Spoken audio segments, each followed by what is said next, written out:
يا أيتها النفس المطمئنة ارجعي إلى ربك راضية مرضية فادخلي في عبادي وادخلي جنتي.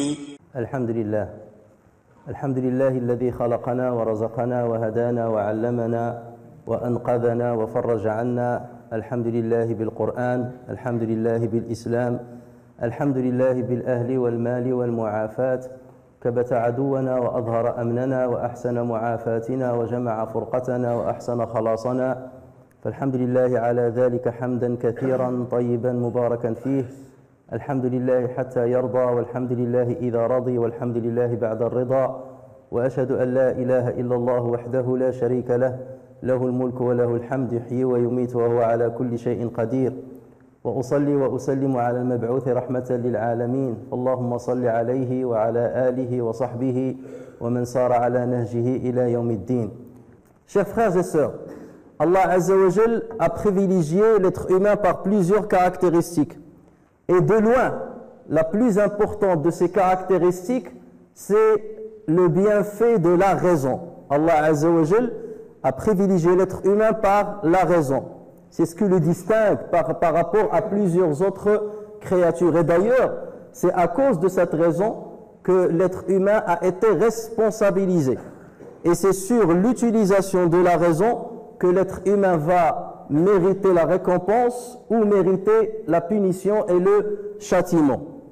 Al-Aql, donc c'est cet outil qu'Allah Azza wa Jal nous a donné et qui nous permet de discerner entre le mal et le bien, entre la guidance et l'égarement. C'est selon comment on va l'utiliser et c'est selon comment cette raison va se traduire au niveau de notre pratique, au niveau de nos choix au quotidien, que nous allons choisir le chemin de la guidance ou le chemin de l'égarement. Et voilà pourquoi Allah Azza wa Jal ne juge pas quelqu'un qui est dépossédé de sa raison.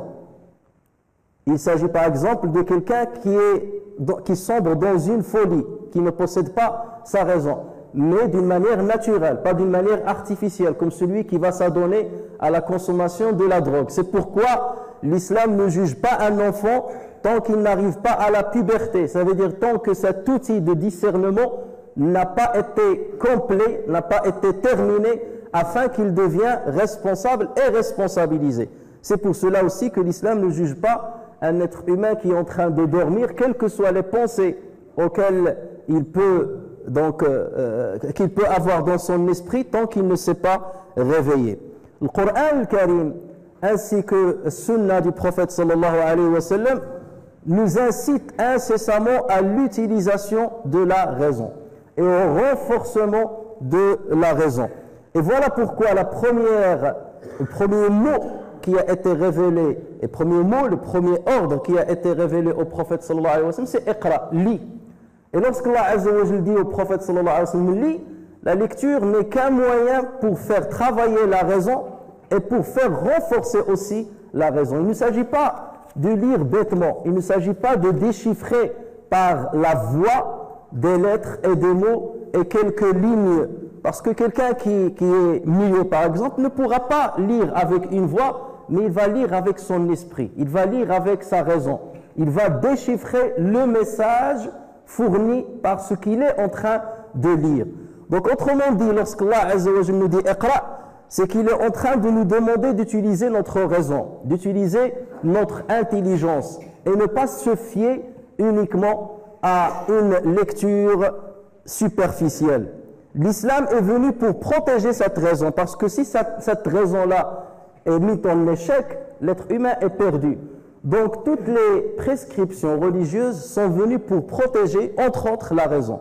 Voilà pourquoi les principologues en islam disent que les 5 grands objectifs de la législation islamique, parmi ces 5 grands objectifs, on trouve la préservation de la raison. Chers frères, L'islam est venu pour libérer la raison du suivi. À l'époque où la révélation était descendue sur le prophète sallallahu alayhi wa sallam, la majorité des gens suivaient d'une manière aveugle leurs ancêtres. Ils suivaient les coutumes de leur pays. Ils suivaient ce qui est connu par les gens, que ce soit qu'il s'agisse d'une guidance ou d'un égarement. Et l'islam est venu pour combattre cette façon de faire. Il est venu pour libérer la raison, pour dire aux gens, vous avez une raison, utilisez-la. Vous avez un outil extraordinaire qu'Allah Azza wa Jal vous a donné, utilisez-le. Et ne soyez pas aveuglés par l'influence de ceux qui vous ont précédé ou l'influence de ceux qui vous entourent. L'islam est venu pour libérer la raison de deux choses. La libérer du suivi des ancêtres et la libérer aussi du suivi de la passion. Voici les deux ennemis que nous avons.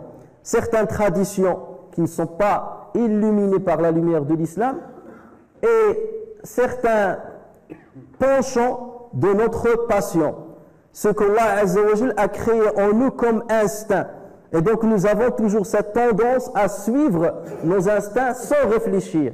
Et c'est justement cette course quelque part effrénée derrière nos instincts qui met en péril l'action de la raison.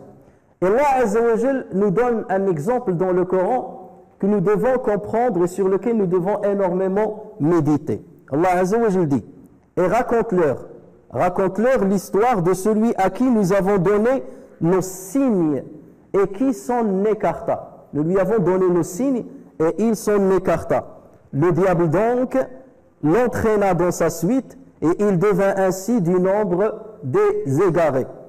Et si nous avions voulu, nous l'aurions élevé par ces mêmes enseignements, mais il s'inclina vers la terre et suivit sa propre passion. Il est semblable à un chien qui allaite si tu l'attaques et qui allaite aussi si tu le laisses. Tel est l'exemple des gens qui traitent de mensonges nos signes. Eh bien, raconte-leur le récit, peut-être réfléchiront-ils, peut-être utiliseront-ils leur raison dans le bon sens. Sayyid Qutb, lorsqu'on jette un œil sur les exégètes, des grands exégètes qui sont connus, nous voyons qu'ils ont perdu énormément de temps et qu'ils ont fait couler énormément d'encre sur l'identité de celui à cause de qui Allah Azza wa Jal a révélé ces versets. Certains vont dire c'est Bal'am ibn Ba'ura qui appartenait à Banu Israël. Certains disent que non, il s'agit de quelqu'un qui fait partie des ennemis, des ennemis et des détracteurs de l'islam. Mais ce n'est pas ce qui nous intéresse. Si Allah Azza wa Jal voulait attirer notre attention sur l'identité de la personne, il l'aurait donné, comme il le fait plusieurs fois, comme lorsqu'il donne l'identité de Luqman alors qu'il n'est pas un prophète, ou lorsqu'il parle de celui qui est venu de l'extérieur de la ville, on en a parlé les vendredis qui sont passés, sans pour autant citer son nom. Mais Allah Azza wa Jal veut qu'on donne plus d'intérêt aux leçons et aux moralités que nous devons tirer de cette histoire. Voici quelqu'un, quel qu'il soit, voici quelqu'un à qui Allah Azza wa Jal a donné des signes. Ça veut dire quoi les signes? Ça veut dire les sagesses qu'il a pu acquérir à travers la législation qu'Allah Azza wa Jal a révélée. Ces sagesses-là sont devenues quelque part comme une peau qui le protège, sont devenues comme un bouclier qui le protège contre le mal. Et regardez comment Allah Azza wa Jal exprime cette manière par laquelle cet homme-là s'est écarté de ces signes-là. Allah Azza wa Jal donc dit, il s'est dépecé de nos signes. Il a enlevé ces signes-là. Allah Azza wa Jal a comparé ces signes-là comme une peau qui protège le corps. Et cet homme-là n'a pas voulu garder cette peau qui le protège et il a commencé à se dépecer, à l'enlever. Et vous imaginez bien que cette opération-là de dépeçage, c'est une opération qui est douloureuse, bien entendu, qui est difficile pour séparer la peau des muscles et qui demande du temps. Et donc cet être humain est tombé dans ce piège-là. Il a commencé à se dépecer de cette couverture qui le protégeait, qu'Allah Azza wa Jal lui a donnée. Et c'est là où, lorsqu'il a commencé ce mouvement-là, que Shaitan est venu pour l'aider dans cette entreprise. Et il a commencé à suivre Shaitan aveuglement jusqu'à ce qu'il ait enlevé toute la peau protectrice. Et là, bien entendu, il va donner libre cours aux ennemis pour l'attaquer. Libre recours à Shaitan pour l'attaquer, libre recours à sa passion pour l'attaquer. Voilà ce que nous devons tirer comme leçon de cette histoire. Et justement, Sayyid Qutb, rahimahullah, dans son livre Dhilal, lui, il met le point sur cette question-là. Il n'est pas rentré dans le pourquoi de cette révélation, le sur quoi, sur qui cette révélation, concernant qui cette révélation fut descendue, non. Il s'est intéressé à cette image que Allah Azza wa Jalla a donnée. Et ensuite, Allah Azza wa Jalla a dit son exemple. C'est comme l'exemple d'un chien qui allaite. Que tu le laisses tranquille ou que tu l'attaques, il allaitera. Autrement dit, cet homme-là arrivera à un moment, même si tu le conseilles, il n'écoutera pas ton conseil. Même si tu lui parles avec des preuves éclatantes, avec du Coran, avec le hadith, il n'écoutera pas, il continuera d'allaiter, qu'il soit au repos ou en attaque. L'attaque ici, c'est le conseil, c'est l'exhortation, c'est le Coran. Mais là, ça y est, il a enlevé la peau qui le protégeait. Il a enlevé la peau qui donnait un sens à son raisonnement. Autrement dit, la passion a eu une emprise sur sa raison. Donc il ne réfléchit plus avec une raison saine, mais il réfléchit avec une raison qui a été dévoyée de son sens. Il réfléchit avec sa passion. Il devient l'esclave de ses instincts. Et c'est ainsi qu'on tombe dans les péchés. Là, je ne veux pas donner des exemples parlants, parce que chacun peut, avec son expérience personnelle, trouver un exemple.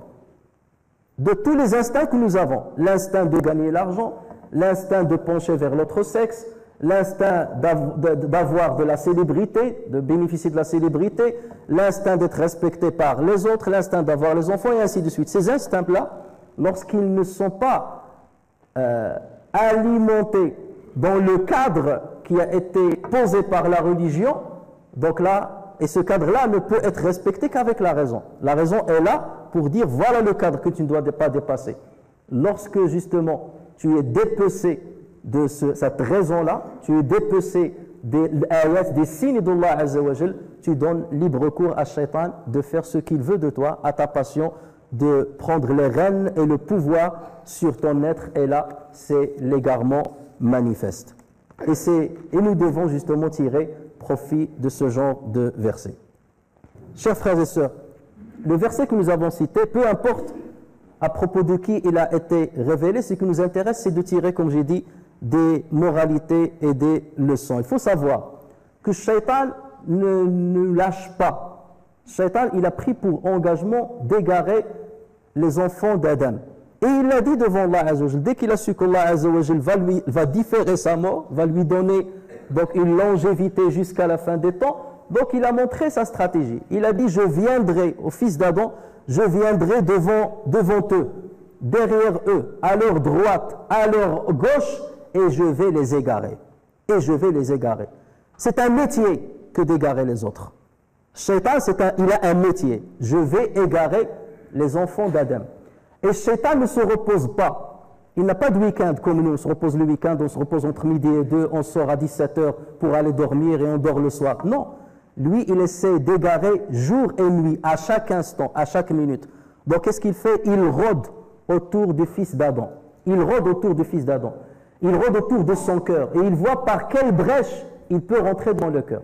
Et regardez, Allah Azza wa Jal, cette nuance qu'il a citée dans Surat An-Nas, et on l'a dit il y a 2 jours lorsqu'on faisait l'exégèse de cette sourate, قل أعوذ برب الناس ملك الناس إله الناس من شر الوسواس الخناس الذي يوسوس في صدور الناس.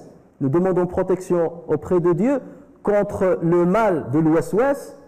Le waswas ici c'est Satan, et certains l'ont expliqué seulement par l'action de Satan, qui insuffle le mal dans la poitrine des gens. Et là je n'ai pas dit dans le cœur des gens.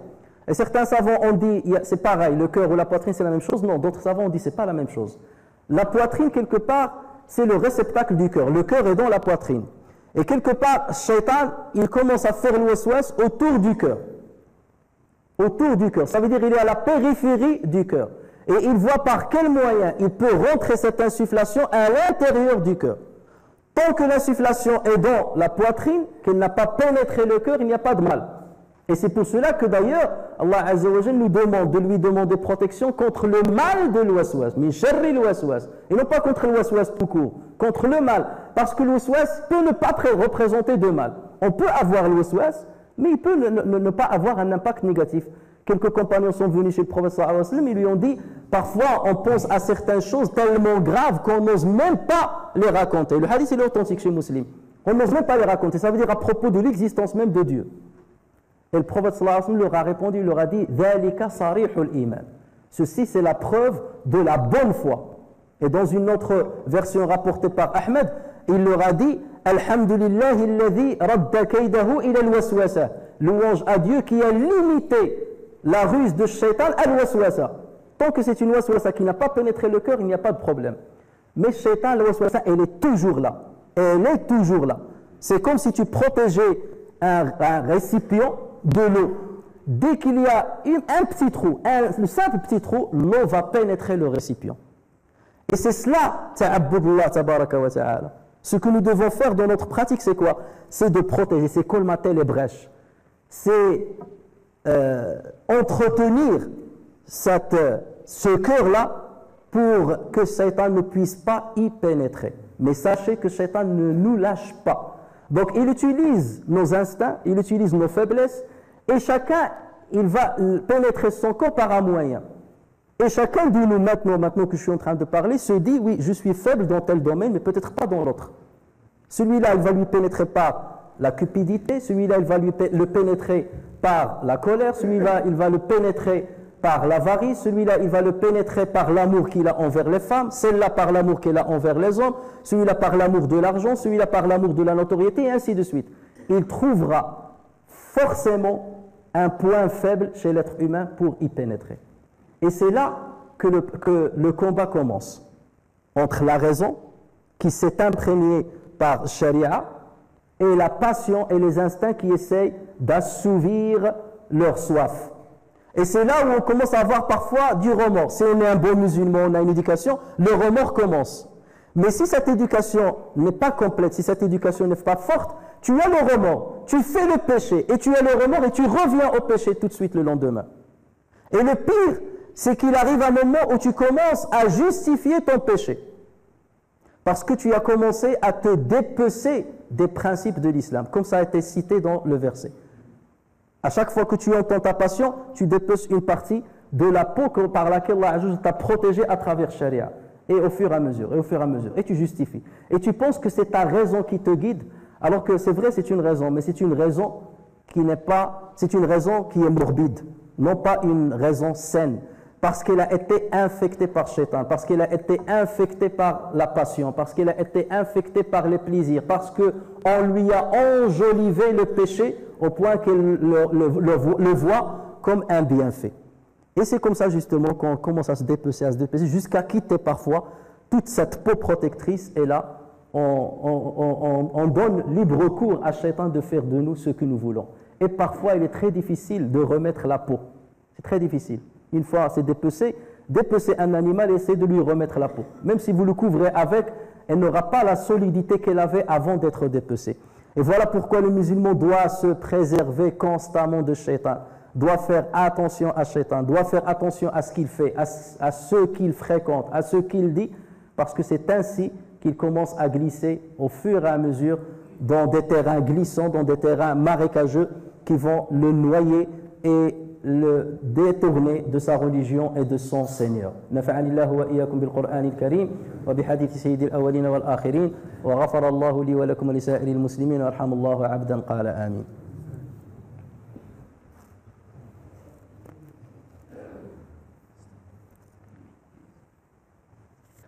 Chers frères, nous avons parlé de la raison. La raison, il y a deux moyens de la protéger. Il faut la renforcer et il faut la protéger des ennemis. Il y a une prévention et il y a une construction. Une construction et une prévention. La construction, c'est à travers la lecture. Iqra. La lecture, mais une lecture réfléchie. Aujourd'hui, comme je viens de dire, pour nous, une famille qui a réussi, des parents qui ont réussi ici en France, c'est des parents qui ont préservé leurs enfants de la délinquance, c'est des parents qui ont préservé leurs enfants de la drogue, c'est des parents qui ont réussi à ce que leurs enfants aient pu trouver un travail. Il te dit, j'ai réussi, alhamdoulilah, l'éducation de mes enfants. Mon fils, ma fille, elle travaille, il fait sa prière, il est préservé de la délinquance. Mais lorsque tu te penches sur l'intelligence de cet enfant, tu trouves qu'il n'est pas intelligent. Il est en dessous de la moyenne. Et pourtant, Allah Azza wa Jal lui a donné Shara, lui a donné la religion qui représente la lumière de la raison. Tu as la raison, mais tu as une lumière entre tes mains qui est énorme, une torche entre tes mains qui éclaire bien, mais tu ne l'utilises pas assez. Tu l'utilises d'une manière très limitée. Et le shaitan ne va pas te laisser tomber. À un moment ou à un autre, cet enfant-là risque de dérailler. Combien de couples qui sont pratiquants, l'homme est pratiquant, avec une grande barbe, alhamdulillah, la femme est pratiquante, avec le hijab, on dit masha'Allah, et pourtant la famille éclate. Combien de gens prennent parfois des décisions où ils perdent le chemin qu'ils suivaient, et ils le font perdre à d'autres. Ils font du mal à eux-mêmes, ils font du mal à ceux qui les entourent. Et pourtant, ils ont grandi dans l'islam, et ils continuent de rester dans l'islam et de pratiquer l'islam. Parce qu'ils ont sharia, mais ils n'ont pas la raison qui va dans le sens de cette sharia. Normalement, les musulmans doivent être au-dessus de la moyenne au niveau de l'intelligence. Normalement, les musulmans doivent avoir le plus grand taux de génie dans le monde. Là, on a le plus bas taux de génie dans le monde. À une époque, on était les maîtres du monde. Lorsque les musulmans ont utilisé la législation religieuse, ils ont utilisé la raison comme il le faut, ils étaient les maîtres, les pionniers dans tous les domaines scientifiques. La médecine, l'astronomie, la physique, la chimie, tous les domaines. Et allez voir ce qu'ils ont laissé à l'humanité. Les spécialistes non musulmans disent que s'il n'y avait pas l'islam, le monde serait en retard de 10 siècles. L'islam a fait avancer l'humanité 10 siècles en avant. Mais malheureusement, on les a fait avancer et nous, on a reculé en arrière. Pourquoi? On a laissé la raison de côté et on s'est attaché seulement aux apparences. C'est bien d'apprendre le Coran par cœur, mais est-ce suffisant? Ce Coran-là, il faut décortiquer ce qu'il y a dedans. Il faut extraire les mines. De cette mine-là, il faut extraire les perles, les trésors qu'il y a dedans. Et cette extraction ne peut pas se faire si on n'a pas une raison perçante, si on n'a pas une intelligence perçante. Et donc, nous avons besoin d'éduquer nos enfants dans ce sens-là. Pas seulement, mon enfant, alhamdoulilah, il a appris Shahada, il a appris Sira al-Nabawiya, il a appris le Coran, donc l'Aqidah, ça y est, c'est bon. Non, nous devons avoir des enfants qui sont des flèches au niveau de leur intelligence, au niveau de la lecture. Pourquoi les autres, on les voit toujours en train de lire, qu'ils soient dans le bus, qu'ils soient dans le train, on voit nos enfants toujours en train de dormir ou là jouer avec PlayStation ou jouer avec toujours devant les écrans, alors que d'autres sont ailleurs, sont en train de renforcer leur intelligence. Lorsqu'on rentre dans les maisons des musulmans, on les trouve vides. À la limite, si la Riyad Salihin, un Coran traduit, tu dis masha'Allah. C'est ça l'intellectualisme. C'est d'avoir 2 livres, 3 livres, 20 livres, 40 livres. Ça y est, c'est tout ce qui se suffit pour affronter tous les déboires de la vie, pour comprendre le sens et l'essence de la religion. 20 livres, c'est tout. Combien on consacre de temps à la lecture, à la compréhension de notre religion, à la méditation de ce qu'Allah Azza wa Jalla a créé. C'est comme ça que nous devons développer notre raison. Ça, c'est le développement. Et ensuite, il y a la protection, c'est de faire attention de ne pas s'engager dans certains domaines dans lesquels on risque de glisser. L'islam, lorsqu'il t'interdit quelque chose, ce n'est pas pour rien, parce qu'il sait que c'est à travers de là que tu peux glisser. Et si un pied glisse, tout le corps glissera. Et la peau que tu as va être enlevée de ton corps. Et nous sommes dans une société où il y a un certain libertinage qui appelle les musulmans à l'égarement. Et combien de personnes se sont égarées alors qu'ils étaient stables dans leur vie? Ils étaient stables dans leur vie. Pourquoi? Parce que la raison n'était pas assez forte pour lutter contre toutes les tentations qui se sont présentées à cette personne. Voilà pourquoi nous devons développer notre raison et nous devons la protéger en suivant à la lettre ce que l'islam nous a dit, et peut-être qu'on reviendra sur cette question avec des exemples beaucoup plus clairs et beaucoup plus parlants. اللهم صل وسلم وبارك على سيدنا محمد وعلى آله وصحبه وسلم تسليما عدد خلقك ورضا نفسك وزنة عرشك ومداد كلماتك اللهم اغفر لنا وارحمنا وعافنا واعف عنا واجبرنا يا أرحم الراحمين اللهم وفقنا لعمل الخير وخير العمل واجعلنا من الأتقياء الأنقياء الأصفياء البراء من كل شرك اللهم اجعلنا من ذوي الألباب اللهم اجعلنا من ذوي الألباب واجعلنا ممن يتفكر في خلقك ويتفكر في آياتك اللهم اهدنا يا أرحم الراحمين ولا تكلنا إلى أنفسنا طرفة عين ولا أقل من ذلك اللهم باعد بيننا وبين الشيطان كما باعدت بين المشرق والمغرب اللهم آيسه منا كما آيسته من رحمتك، اللهم قنطه منا كما قنطته من عفوك. اللهم يا أرحم الراحمين آت نفوسنا تقواها وزكها أنت خير من زكاها، أنت وليها ومولاها. اللهم احفظ أولادنا واحفظ نساءنا يا أرحم الراحمين. اللهم احفظنا بالقرآن الكريم. اللهم فقهنا في الدين، اللهم فقهنا في الدين، اللهم فقهنا في الدين برحمتك يا أرحم الراحمين. ربنا ظلمنا أنفسنا وإن لم تغفر لنا وترحمنا لنكونن من الخاسرين. ربنا آتنا في الدنيا حسنة وفي الآخرة حسنة وقنا عذاب النار وأدخلنا الجنة مع الأبرار يا عزيز يا غفار يا ذا الجلال والإكرام. وصل اللهم وسلم وبارك على محمد وعلى آله وصحبه أجمعين، وآخر دعوانا أن الحمد لله رب العالمين.